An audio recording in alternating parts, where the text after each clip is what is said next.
On this episode of the podcast, I have with me Arjun Shah. He is the SVP of Engineering at PushPress. We're going to be talking about flattening the product role. And what do I mean? Well, we do have the traditional product role, the engineering role, and obviously we are seeing things move to a chief product and technology officer model. And what does that mean? And what are some of the challenges behind executing that model, being an engineer within that model? And how are we seeing the hackathons affect this? Are we seeing insights? Are we seeing some potential opportunities for signals of this role being more important than we realize? And we're going to see if we can talk about AI as well. I feel like every conversation has to have some type of AI. We'll see if we can get that with Arjun. Arjun, thanks for taking the time. I appreciate it.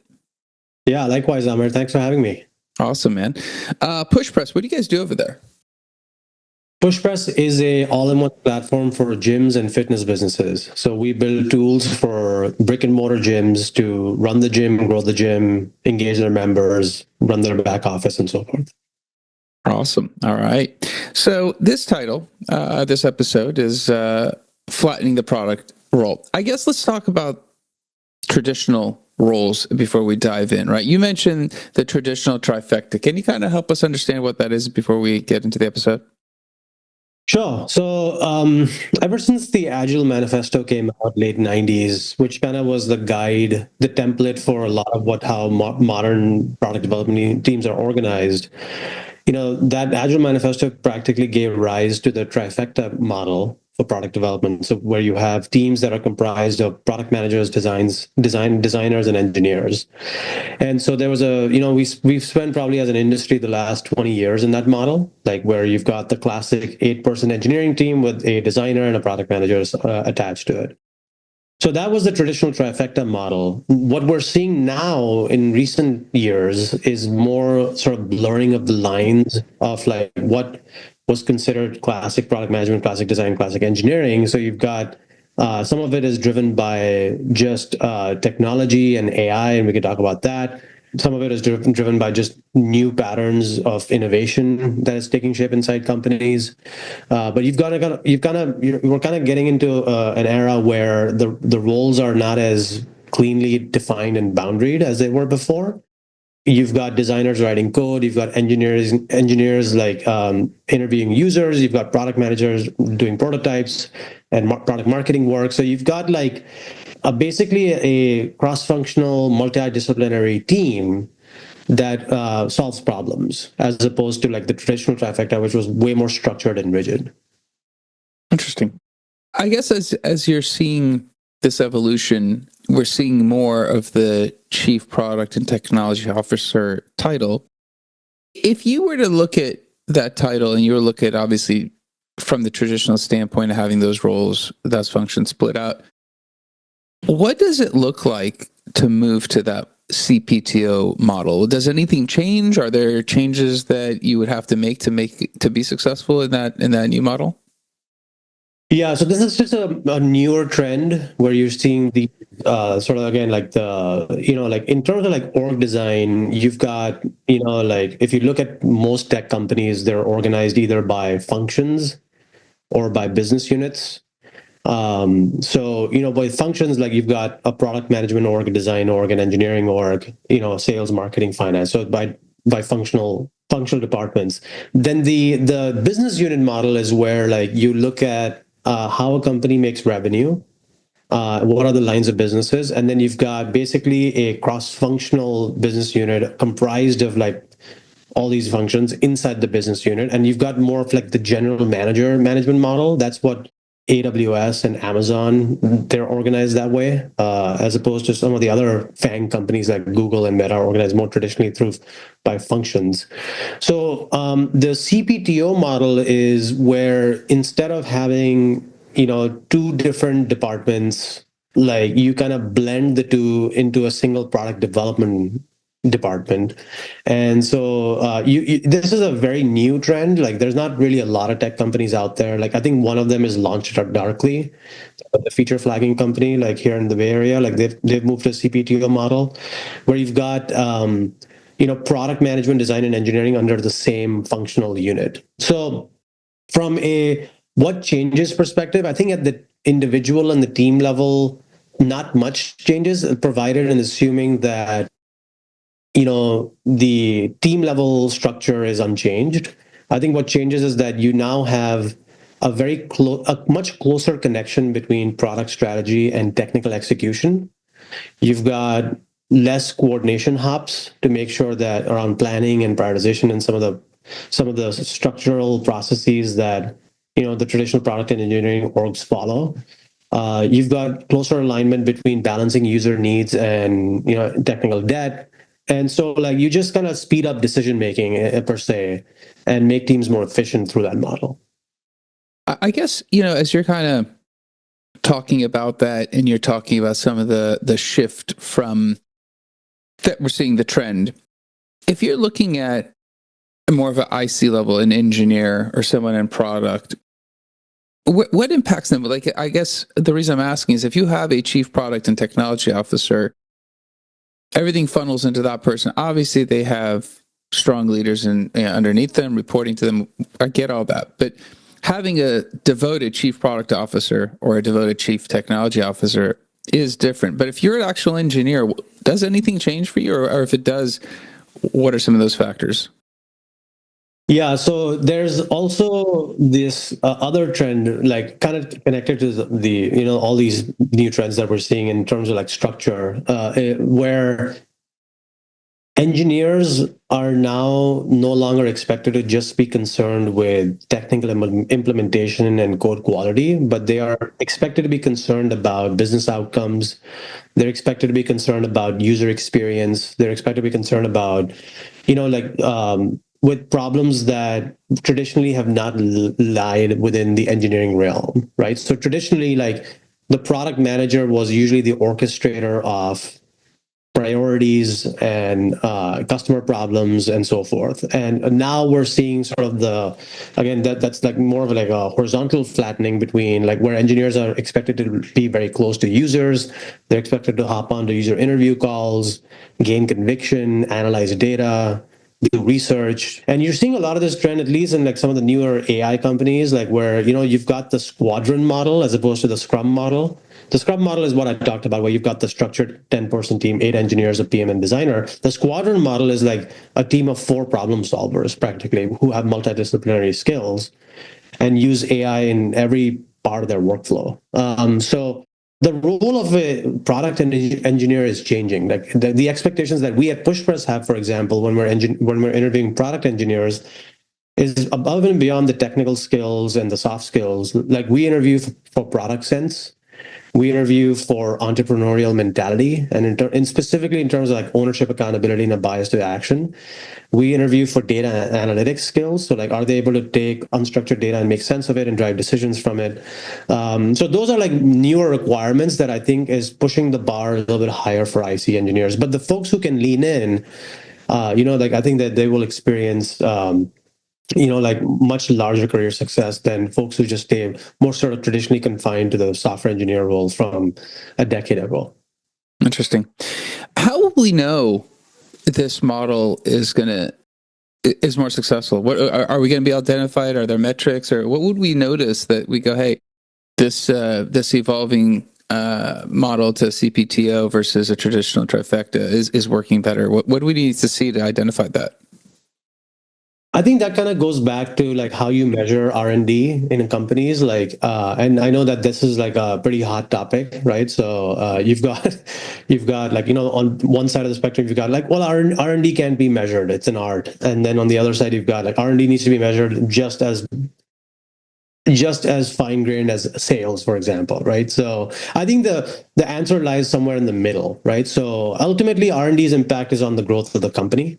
So like, the more R&D leaders can connect their efforts to top line, bottom line, and strategic initiatives, like I think the easier the conversation becomes easier. So I would say, like, if to measure like whether there's, I mean, why do you change org designs, right? Like if you think about like why companies go through org design shifts, it's to basically improve execution, right? It's to improve the speed and the quality of and the efficacy of the execution of the organization. So what I would say is, like, in order to like measure any org design, like you have to start with the baseline from where you are, and then around execution and strategy, and then you have to measure the the before and the after, right? I think teams collapsing structures and becoming smaller squads, like the essence of all these changes is to basically speed up velocity of execution. And so velocity is not just speed, it's like how fast we ship things or how fast we iterate, but it's also direction, which is like, are we actually all rowing in the same direction? Are we all aligned? Like usually sometimes typically, like I see a lot of like, teams have their own goals and their own mission, but directly in conflict or in opposition to the organization's missions and goals. So the squadron model helps like drive that top-down alignment and cross-functional alignment so that everyone is sort of rowing in the organization is rowing in the same direction. I posed this question to you, and I was kind of curious. So obviously, in the more traditional model, we have seen companies leverage hackathons in the past, right? And to me, when you were speaking about this topic, my mind went to the hackathon. I was like, this is a very interesting opportunity for an engineer to play product manager, play stakeholder, play all the various roles for themselves. And we have heard, I've had people on the show that have talked about some really great features that have rolled out from these hackathons. Obviously, it's a day, 2, 3 days of voting the whole year. It's a real small sample size. But I was thinking, is this the canary in the coal mine? Are we seeing some of the early signs that, hey, this model of kind of having product work very tightly with engineering, there's something to it? I mean, do you think that's an early sign, or is that just, hey, this is a great activity for people and it is what it is? I think hackathons is such a great ritual, because it allows companies to break out of the doldrums of the year and to like innovate for a few days, right, out of the box. So, I mean, there's so many products that now are so successful, and they came from hackathon ideas, right? I think wasn't Gmail a hackathon idea? Like hackathons are an amazing ritual. I think R&D organizations should fully embrace it. It's not a distraction from core priorities. It allows the teams to like practice their innovation muscles. I think engineers, like in terms of like, the hackathons that I've seen most successful are where engineers take initiative and identify problems that are maybe outside their responsibility scope or outside their team's responsibility scope, and then they just go solve that problem in a novel way, right, and showcase to the organization. And I think organizations should be open to shipping hackathon ideas to production. Like, I've worked at companies where like if you got like 100 ideas, like 50 of them shipped to production in the following 90 days, right? So like that creates a culture of innovation in the company. I think as an engineer, it also showcases like your own problem solving abilities. It shows your out of the box thinking. It shows your curiosity. It shows your skill set. And I think it's another dimension for you to impact the organization. So like sometimes like I feel like ICs feel kind of walled off, like they feel like the only way they can impact the org is through their direct work. But there's so many of these indirect dimensions to impact the organization, and hackathons are one of them. As we're kind of talking about this, dual function, folding into one person, I guess as you're looking at AI, you're looking at code generation tools, and we're obviously going to see them evolve, right? They're still early days, but as we're starting to see them evolve, does it even make a stronger argument for the CPTO model? Is that the case, or no impact? It accelerates that model's adoption, right? So for example, like large language models and these ChatGPT, Claude, and these other tools, they further blur the lines between functions, because suddenly you've got everyone's a developer, because like what was the Andrej Karpathy quote, like the new programming language is English, right? So now you've suddenly got like rapid prototyping abilities that every person in the organization has access to. You've got you can spring up designs, you can write code, you can do user research, you can kind of do like a lot of the tasks that these traditional functions have had to take on and do it by themselves, the sort of the long and hard way. And AI just speeds up those tasks. I'm not saying that does the tasks entirely or offloads them, but like it does speed up the the time to complete those tasks. So I think it does accelerate the CPTO model, I would say, in my view. I guess as you're looking at, we've talked about some of the, the reasons to go to this model. We've talked about a little bit about, what it's going to take. I guess from the flip side, what are some things that could be the failure points of moving to this model? Are there risks? Are there areas where you could look at that and go, hey, these are things that you need to know if you're going to move to this type of a hybrid? Yeah, first of all, I think finding leaders who meet the role requirements for the CPTO model is going to be tricky and hard, because this is a net new executive role, and a very like a departure from the traditional CPO CTO structure. So I think finding the right leader is probably the biggest hurdle for companies. I think the ex-founders, for example, who are have product sense and can write code and all that, the pool of people who can fit this role and be effective is very small, right now, at least. So you have to expand the pool. So I think hiring the wrong person is one way to fail in this model. If you end up hiring on the opposite a pure CP or a pure CTO into this role, it could result in failure or just not be effective. The second thing is, how do you balance product goals and engineering goals in lieu of business goals? I think some of it is tied to having the right person in the role, but some of it is also tied to making sure that the balance exists, right? So can go all the way on product strategy, can go all the way on technical foundation or tech debt. All of it has to converge to some sort of business and some North Star that the business is rallying around. I think that's another way to fail, is where the incentives of the R&D org diverge from the incentives of the business.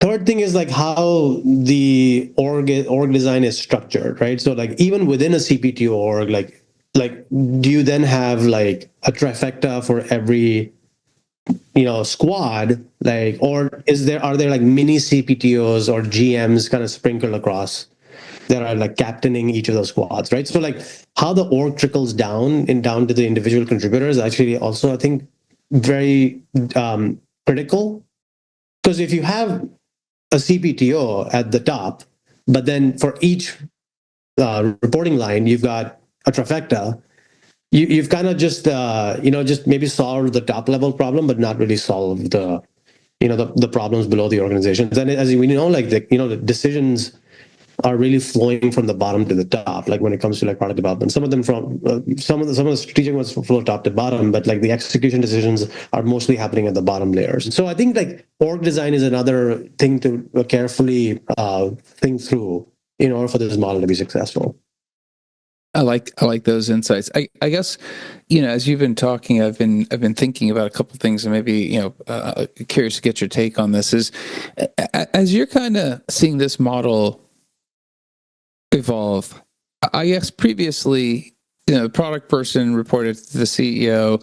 Let's say the CTO reported to the CEO. You have one person now handling both. They have, let's say, a strong product leader under them, a strong technology leader under them. I understand both those notions. Prioritizing the role previously was a discussion between multiple people. What happens now, right? So obviously, you mentioned GM. This is a previous founder who understands the business a little bit more, all those things. But prioritization, is there a risk to misprioritizing with one person? Or is this person, like you said, this is such a hybrid role that you need a very specific person that can understand both those information pieces coming to them and make sure they're prioritizing correctly? Yeah, I think there's not really a prioritization framework here. I think it comes down to the right leader, the right candidate for the role. I think who has this multidisciplinary background, who can has strong business acumen, has strong product sense, but is also an engineer, right? And it's just a lot of different. We're not trained in this way. Our education system doesn't train us in this way. Our employment doesn't train us this way. this is like the only way to get trained in all these functions is to be a founder of a startup, because you're actually forced to think through all of these things all at once. So I think the right person is probably my answer to that question about effective prioritization, less of like, let's apply a framework, 70, 30, 80, 20, whatever you want to call it. And then that's the answer to that question. I think because it's always a balancing act, right? That there might be certain periods of time where you got to scale down on product strategy and scale up on technical execution. There might be other time where you have to go all in on product strategy and the technical execution has to take a back seat. So how do you make those trade-offs and decisions effectively? Like, you have to have someone who's had experience making those decisions and has the sort of these multidisciplinary skills and background that can drive those. Like, I think it's hard to it's hard to like use frameworks for it if you don't have direct experience in all three domains. Yeah, it sounds like I've heard you mention now a few times finding that right person, because obviously it seems like, as you said, a lot of the frameworks are traditional, and this isn't typically a role that people will walk into unless they've had this similar experience. Is a lot of what you're talking about, especially if you're trying to wear both hats, the technology person either has to become more business minded, or the product person needs to have a technical background? I mean, it seems like it's a per person capability, and you need one person who's absorbing the other. I mean, is it pretty much what we're talking about in terms of being able to absorb the other function? Is that really the person we're trying to identify? Yes, in short. Like, I think that the blurring of the lines is necessary, right? So I think, like you said, like the business person or the salesperson developing product sense, the product person understanding technical execution, the engineer understanding, the prior to, like, so I think that is the curiosity and the diverse experiences of someone in some of these domains is important. I actually don't think you have to be a founder to grow into this kind of role. Like, I think if you are let's say, a curious IC engineer who takes interest in product and user experience and business, like, I know a few senior engineers who fit that mold, like, who they don't wall themselves off from like product and design and business. So I think the mark of a senior, one of the marks of a senior IC is this ability to seamlessly connect business product engineering in any conversation, right? So like, if you're able to do that, you can effectively grow into this CPTO role, right? Because but that requires you to go out of band from like your job description, right? It requires you to go above and beyond. It requires you to be unconventional. It requires you to take interest. It requires, like, I'll give you an example. Like, one of the products we worked on was a tax product, and we had engineers going through CFA courses and tax accounting courses, and like developing that deep domain expertise, because we were building tax software. Without that, they wouldn't know they wouldn't know the depth of the problem they were solving.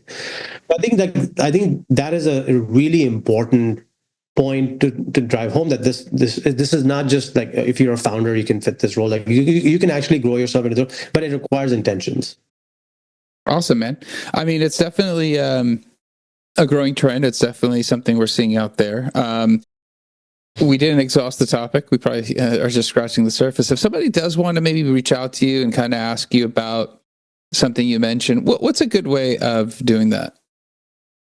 I'm on LinkedIn. Reach out to me on LinkedIn. The link will be at the bottom of the podcast.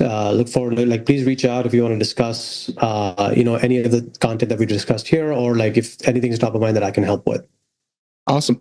We'll make sure to put that on the show notes. Again, I thank you for coming on and sharing with us. I really appreciate your time. Thanks, Amir. Awesome. That's it for this episode. We'll be back again, different guests, different topic. Until then, two things. One, I really think this is an interesting discussion. This is coming up a lot more. I think I've actually am starting to cover this more on the show. I've got some more episodes coming up around the CPTO role and how it's impacting. I think Arjun did a great job talking about why it's here, what's different from the traditional role, how to handle it, who's the right fit. I think there's a lot of key takeaways Arjun provided. Please share this with somebody else. I think it's going to help everyone as we're starting to see this become more common, especially in the startups. Also, like, subscribe, comment. Let me know how the podcast is going for you. Until next time, thank you and goodbye.